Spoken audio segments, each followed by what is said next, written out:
Hello everyone, welcome back to Align Sayes Academy's online platform regarding the current affairs of 2021. So अपने current affair के session को आगे बढ़ाते हुए चलिए शुरू करते हैं डे 59 का session. So I wish you all very good luck. So the first question is, which among of the following is / are correct? NHRC of India is an independent statutory body established on 1993 as per the provisions of Protection of Human Rights Act 1993. NHRC is a multi-member body which consists of first chairman and 7 other members. And your options are A only, B only, both or none. So you have to find the correct statement. NHRC हमने इससे पहले भी कई बार किया है. So I guess आपको easy होगा इसमें. So इसका आंसर होगा आपका बोथ, विच मीन्स आपके दोनों स्टेटमेंट सही हैं. सो आपने द हिंदू में ये आर्टिकल पढ़ा होगा NHRC से related, NHRC panel to probe violence in Bengal. So एक बार फिर से देख लेते हैं NHRC को. ये आपकी स्टैट्यूटरी बॉडी है, अक्टूबर 1993 में बनी थी, protection of human rights act के अंदर बनी थी 1993 में, और बाद में इसको 2006 में आपको अमेंडमेंट भी देखने को मिलता है. आपका इसको 2018 में सिल्वर जुबली क्लियर कवर करी है अपनी पूरी, और ये आपका ह्यूमन राइट्स से रिलेटेड आपका काम करती है as per it's name define. और बाकी इसमें हमने कई बार डिस्कस किया, आप एक बार इसको फिर से पढ़ सकते हैं. सो यहाँ पे आपका पेरिस प्रिंसिपल के बारे में बताया गया है कि कब इसको अडॉप्ट किया था, United Nations general assembly and all. इसको आप एक बार देख सकते हैं. यहीं पे आप अगर इसके मेंबर्स बॉडीज़ के बारे में बात करें तो एक मल्टी मेंबर बॉडी है जहाँ पे आपके चेयरमैन और 7 अदर मेंबर्स होते हैं. जो 7 मेंबर्स हैं उसमें से 3 आपके एक्स ऑफिशियो मेंबर्स हैं. प्रेसिडेंट इन्हें अपॉइंट करते हैं मेंबर्स और चेयरपर्सन को, और जो रिकमेंडेशन होती है वो एक हाई पावर्ड कमेटी के उस पर करी जाती है जिसको हेड आपके प्राइम मिनिस्टर करते हैं. सो इसका जो अपॉइंटमेंट होता है वो 5 साल के लिए किया जाता है टिल द एज ऑफ 70, जो भी आपका पहले हो. रिमूवल जो होगा वो आपका प्रूव्ड मिसबिहेवियर या इनकैपेसिटी के बेस पे, और यहाँ पे जो आपका इंक्वायरी होगी वो चीफ जो सुप्रीम कोर्ट के जज होंगे वो इस इंक्वायरी को कंडक्ट कर. सो यहाँ पे फिर और बोला गया कि जैसे commission has 5 specialised divisions and all. आप एक बार इसको पॉज करके पढ़ सकते हैं. ये सब हमने कई बार डिस्कस किया है. ये इंपॉर्टेंट हो जाता है कि चेयरमैन और जो आपके मेंबर एंड स्टेट कमीशन होंगे, तो जब भी आपका स्टेट कमीशन के लिए जब अपॉइंटमेंट होगा सो वहाँ पे आपके चीफ मिनिस्टर को भी आपके इसमें कंसल्टेशन में देखा गया. नेक्स्ट क्वेश्चन की तरफ बढ़ते हैं. Which among of the following is / are correct? Territory of India is a wider expression than union of India. The former includes only states while the later includes not only states but also union territory and the territories that may be acquired by the government of India at any future time. So आपको correct बताना है 1 only, 2 only, A only, B only, both or none. So you have to find the correct state. सो देखते हैं इसका answer क्या होगा. इसका answer होगा आपका ए ओनली, विच मीन्स आपका पहला स्टेटमेंट ही सही है. सो थोड़ा टेक्निकल था ये, अगर आप इसको थोड़ा वर्ड्स के साथ खेला गया था इसमें और बाकी कुछ नहीं था. तो बेसिकली आपने द हिंदू में आर्टिकल पढ़ा होगा जहाँ पे बताया गया है कि जो यूनियन गवर्नमेंट है किस तरीके से बहुत ही केयरफुली जो वर्ड यूनियन है उसको यूज़ किया गया है, सेंटर को यूज़ किया गया है. कहाँ पे सेंटर वर्ड हमें नहीं देखने को मिलता है कॉन्स्टिट्यूशन में. सो यहाँ पे ये देखा गया है. पहला स्टेटमेंट सही है, टेरिटरी ऑफ इंडिया एक वाइडर एक्सप्रेशन है यूनियन ऑफ इंडिया से. दूसरा स्टेटमेंट गलत है, अभी हम इसको आगे डिस्कस करते हैं. सो टेरिटरी ऑफ इंडिया आपका वाइडर एक्सप्रेशन है, बिल्कुल ठीक है, क्योंकि आपका जो टेरिटरी होता है इसमें आपका स्टेट्स भी आ जाएंगे, आपका यूनियन टेरिटरीज भी आ जाएंगी, इवन आपकी वो टेरिटरीज भी आ जाएंगी जो फ्यूचर टाइम में गवर्नमेंट एक्वायर कर सकती है. लेकिन जब हम यूनियन वाले की बात करते हैं सो यहाँ पे आपके सिर्फ स्टेट्स आते हैं. सो इसीलिए जो हमारा टेरिटरी ऑफ इंडिया है ये आपका वाइडर एक्सप्रेशन है than the union of India. So अगर हम वापस से क्वेश्चन में चलें तो दूसरा स्टेटमेंट गलत इसलिए था बिकॉज द फॉर्मर नहीं होगा, द लेटर मीन्स आपका जो यूनियन ऑफ इंडिया है यहाँ पे आपके सिर्फ स्टेट्स हैं, लेकिन जो आपका फॉर्मर है विच मीन्स आपका जो टेरिटरी ऑफ इंडिया जो पहले आपको दिया गया है सेंटेंस में उसमें आपका स्टेट्स भी आते हैं, यूटीज़ भी आते हैं. नेक्स्ट क्वेश्चन की तरफ बढ़ते हैं. Which among of the following is / are correct? The UGC university grant commission was established in 1993 and made into statutory organization with the UGC Act 1956. Second statement is the University Grant Commission provides a recognition to the universities in India and disperse the funds to such recognized universities and colleges. You have to find the correct statement. A only, B only, both or none. Let's see what is the answer. So answer here is both, which means आपके दोनों statement सही हैं. सो ये आपने article देखा होगा, blended learning won't work. सो हमारे लिए फिर UGC इंपॉर्टेंट हो जाता है. आपका 1953 में बना था, बिल्कुल ठीक है. स्टैट्यूटरी ऑर्गेनाइजेशन है ये, बिल्कुल ठीक है. आपका 1956 के आपका एक्ट के थ्रू, मतलब इसको बाद में स्टैट्यूटरी रिकग्निशन इसको एक्ट के थ्रू दिया गया था। दूसरा बिल्कुल ठीक है, यूनिवर्सिटीज़ को आपका रिकग्नाइजेशन प्रोवाइड करता है। और अगर हम इसके बारे में बात करें सो यूजीसी हम इसका हेड ऑफिस जो है आपका दिल्ली में है, बाकी इसके 6 रीजनल ऑफिस है। नॉट दैट मच इम्पॉर्टेंट ये हो जाता है कि यहाँ पे आपका जो भी ये आपका नेशनल असेसमेंट एंड एक्रीडिशन काउंसिल है, ये आपकी एक ऑर्गेनाइजेशन है जो कि आपके हायर एजुकेशन से रिलेटेड आपके असेसमेंट देखती है, और ये आपकी एक ऑटोनोमस बॉडी है जिसे यूजीसी फंड करता है, और इसका हेडक्वार्टर बेंगलोर में है। नेक्स्ट क्वेश्चन देखने से पहले आप यहाँ पे एक बार इसके ऑब्जेक्टिव्स हैं, क्या ये काम है, वो देख सकते हैं इसको पॉज करके। नेक्स्ट क्वेश्चन देखते हैं, which among of the following is slash are correct. Jagannath Puri temple is called Yamanika Tirtha, where according to Hindu beliefs, the power of Yama, the god of death, has been nullified in Puri due to the presence of Lord Jagannath. This temple was called the White Pagoda and is a part of Chardhan pilgrimage. And your options are A only, B only, both are null. So you have to find the correct statement here. इसका answer होगा आपका both, which means आपके दोनों statement सही हैं। सो आपने the Hindu में ये पिक्चर देखा होगा जगन्नाथपुरी का, जहाँ पे आपके जो तीनों जो आपके यहाँ पे डिटीज़ हैं इनको पूजा करते हुए दिखाया गया है। ओके, सेरेमनी यहाँ पे दिखाई गई है। सो हमारे लिए फिर इस तरीके के आपका आर्ट एंड कल्चर में इंपॉर्टेंट हो वैसे भी हैं। तो जगन्नाथपुरी को हम यमानिका तीर्थ भी कहते हैं, और हिंदू बिलीव्स के अकॉर्डिंग यहाँ पे यम गॉड हैं जिसे गॉड ऑफ डेथ कहा जाता है। ओके, तो यहाँ पे has been nullified in Puri due to the present of lord Jagannath. So कहा जाता है कि वो उनका जो यहाँ पे उनकी जो पावर है वो इस जगह पे आके आपकी नलिफाई हो जाती हैं, क्योंकि यहाँ पे आपके जगन्नाथ भगवान रहते हैं। दूसरा बिल्कुल ठीक है, इसे वाइट पैगोडा भी कहते हैं, और 4 धाम पिलग्रिमेज से एक है ये। अब जब हम 4 धाम पिलग्रिमेज की बात कर रहे हैं, सो आप उत्तराखंड वाले 4 धाम कंसिडर नहीं करेंगे।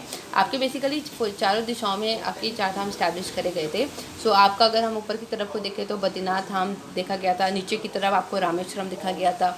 इस तरफ जब हम जाएंगे वेस्ट की तरफ को, सो आपको यहाँ पे द्वारिका देखा जाता है, और अगर हम वेस्ट ईस्ट की तरफ को आएंगे सो यहाँ पे जो है वो है आपका जगन्नाथपुरी। तो इन 4 धामों में से एक आपका जगन्नाथपुरी भी पड़ता है।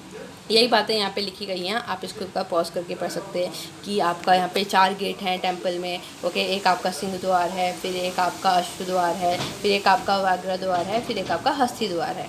सो यहाँ पे आपका आर्ट एंड कल्चर के रिस्पेक्टिव से इंपॉर्टेंट रहता है। एक और चीज़ यहाँ पे बहुत इंपॉर्टेंट है कि जो आपके अनंत वर्मन जो कि आपकी गंगा डायनेस्टी के किंग थे, उन्होंने 12th सेंचुरी में इस टेंपल को बनवाया था।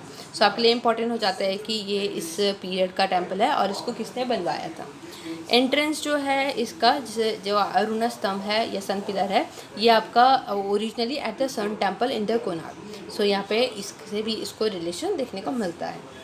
नेक्स्ट क्वेश्चन देखते हैं, which among of the following is incorrect about Baba Banda Singh Bahadur. Banda Singh Bahadur was a Sikh warrior and a commander of Khalsa army.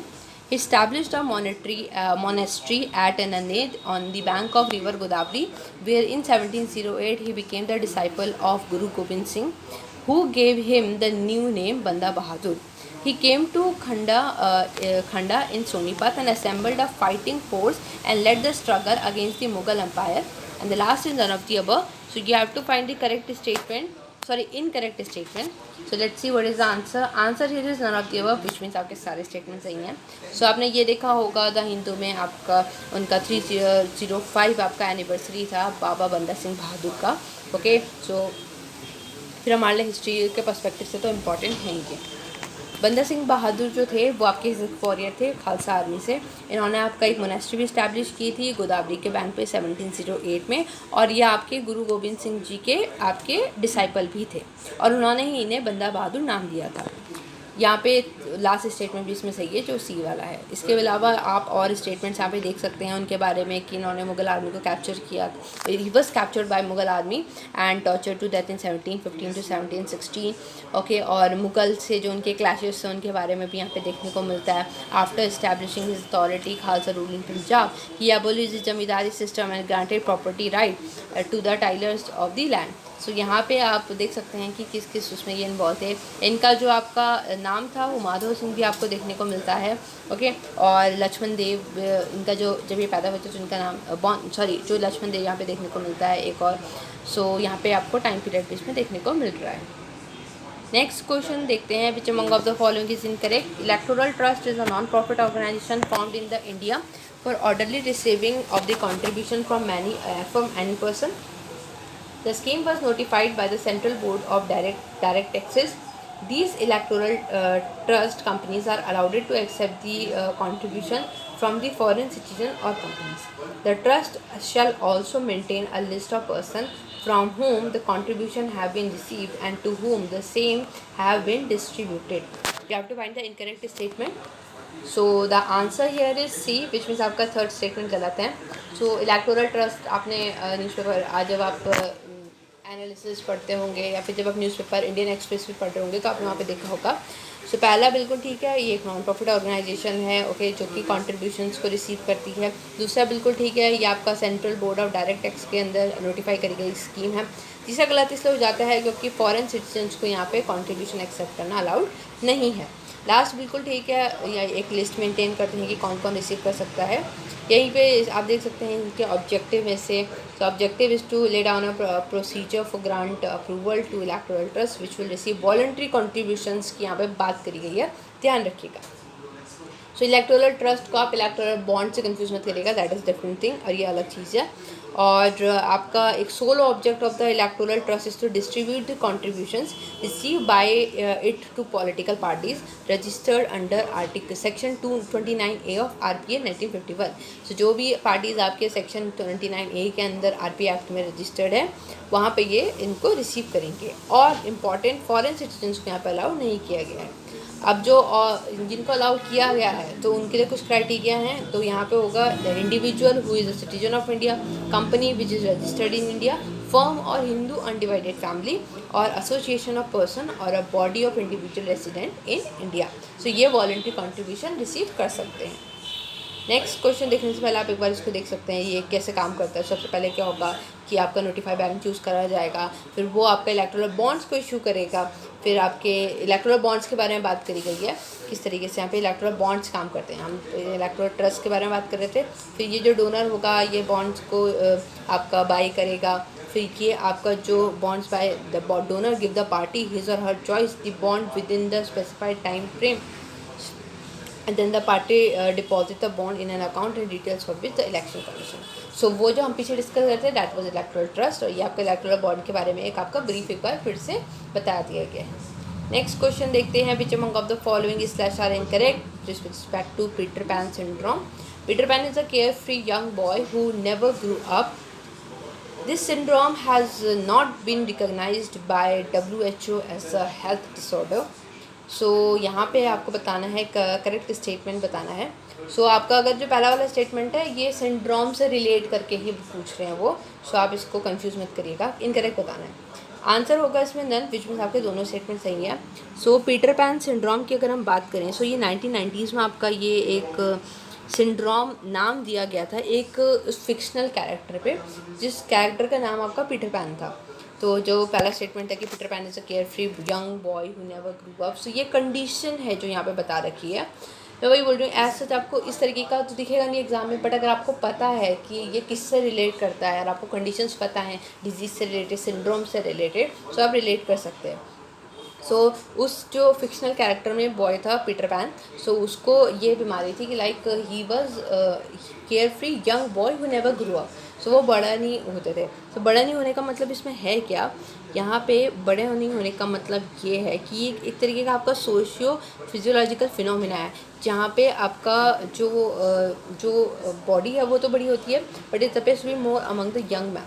सो यहाँ पे आप इसको देख सकते हैं. तो ये भी ये देखने को मिलता है कि जैसे फॉर एग्जांपल जो मान लो जैसे भी फिक्शनल कैरेक्टर है तो वो बॉय है, सो उसकी बॉडी तो आपकी ग्रो कर रही है बट उसका जो मेंटल स्टेट है वो उसकी एज, उसकी बॉडी के अकॉर्डिंग नहीं है, उसकी एज के अकॉर्डिंग नहीं है. सो ये जो सिंड्रोम है इसे पीटर पैन सिंड्रोम कहते हैं.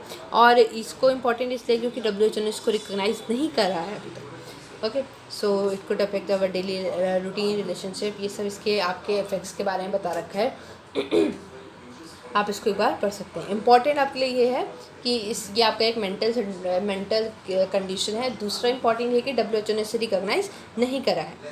Next question, which among of the following slash are correct? Black sea is an inland sea located between far southern eastern Europe and far eastern edges of continent of Asia and country of Turkey. One of the bordering countries are Romania, Bulgaria, Ukraine, Russia, Macedonia, Turkey. A only, B only, both are none. You have to find the correct statement. Black Sea आपका फिर से news में था सो आपके लिए important हो जाता है। इसका आंसर होगा आपका ए ओनली, विच इन पहला स्टेटमेंट सही है, दूसरा गलत इसलिए। अब दूसरा गलत यहाँ पर इसलिए हो जाता है कि जब हम बॉर्डरिंग कंट्रीज़ पढ़ रहे थे तो हमने रोमानिया पढ़ा, ठीक, बल्गेरिया था, यूक्रेन था, रशिया था, मैसिडोनिया नहीं था, टर्की था। पहला स्टेटमेंट बिल्कुल ठीक है, आपका एशिया और कंट्री टर्की के बीच में आपको देखने को मिलता है। सीधे हम इसको मैप पे डिस्कस कर लेते हैं। ये इसके बारे में आपको डिटेल वर्ड्स में बता रखी है, पर हम एक बार इसको मैप में ही देख लेते हैं। तो ये रहा आपका ब्लैक सी। सो जब हम इसको यहाँ पे मैप में देखें, सो ये रहा ब्लैक सी आपका, और ये रहा मैसिडोनिया। सो आप देख रहे हैं कहीं ना कहीं दूर दूर से मैसिडोनिया से बॉर्डर शेयर नहीं करता है। सो ये रहा टर्की, ये हो गया आपका सी ऑफ मरमरा, एजेंसी। सो ये सब आपके लिए इंपॉर्टेंट हो जाता है। हमने पहले भी कई बार सेशन में डिस्कस किया, आप एक बार इसको पॉज करके पढ़ सकते हैं, एटलस में देख सकते हैं, पर इसको जितनी बार हो सके उतनी बार रिवाइज जरूर करिएगा। Next question, project Bhasha is an initiative of Microsoft, Google, Apple, Amazon. So किसका इनिशिएटिव है ये? का आंसर होगा यहाँ पे ए, आपका ये माइक्रोसॉफ्ट का इनिशिएटिव है प्रोजेक्ट भाषा। लास्ट क्वेश्चन की तरफ बढ़ते हैं। Sariska tiger reserve is in Uttar Pradesh, Rajasthan, Madhya Pradesh, Bihar. तो कहाँ है आपका सरिस्का टाइगर रिजर्व? आंसर होगा इसका बी, विच मीन्स आपका राजस्थान में ये पड़ता है। So with this let's conclude today session. I hope आप लोगों ने अच्छे से पार्टिसिपेट किया होगा। सो गुड लक गाइस, मिलते हैं नेक्स्ट सेशन में। Thank you so much.